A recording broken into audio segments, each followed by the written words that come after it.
Huwag mong maliitin ang kayang gawin ng Diyos sa buhay mo. Kasi minsan ang akala mong dulo, simula pa lang ng plano niya. Yung mga luha na akala mong sayang, ginagawa niya binhi ng pagpapalang di mo pa tanaw, ng pagpapalang di mo pa tanaw. Kaya kung mabagal, magtiwala ka. Kung masakit, kumapit ka pa. At kung wala ka nang makita, maniwala. Dahil ang Diyos ay tapat kailanman.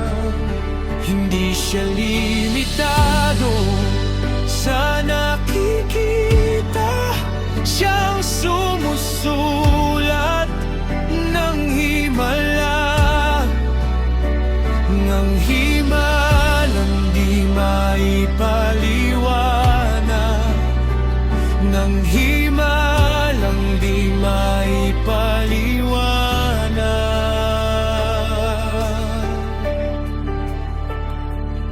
Sa gitna ng gabi, sa gitna ng luha, nariyan siyang gumagawa. Ang wasak mong kwento, kanyang binubuo para sa pinakamagandang obra. Yung mga sugat na akala mong wawasak, ginagawa niyang daan papunta sa pag-asang di mawawala, papunta sa pag-asang di mawawala. Kaya kung mabalay, magtiwala ka. Kung masakit, kumapit ka pa. At kung wala ka nang makita, maniwala. Dahil ang Diyos ay tapat kailanman. Hindi siya limitado sa nakikita. Siyang sumusulat ng himala, ng himalang di maipaliwanag, ng himalang di maipaliwanag.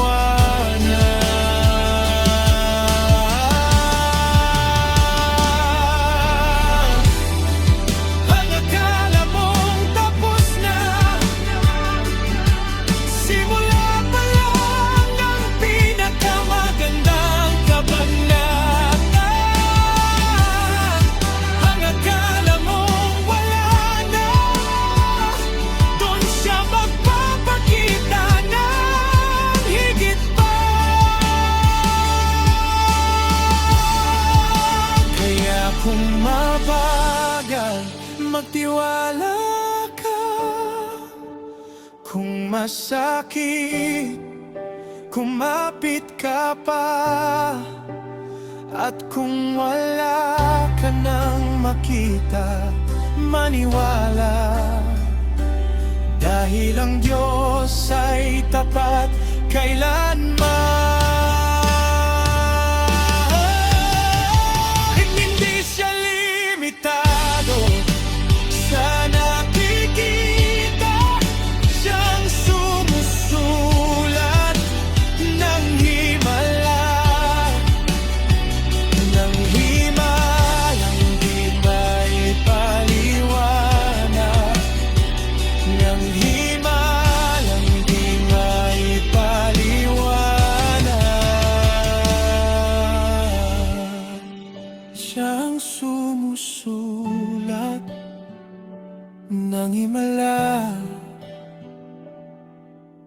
buhay mo, sa buhay ko.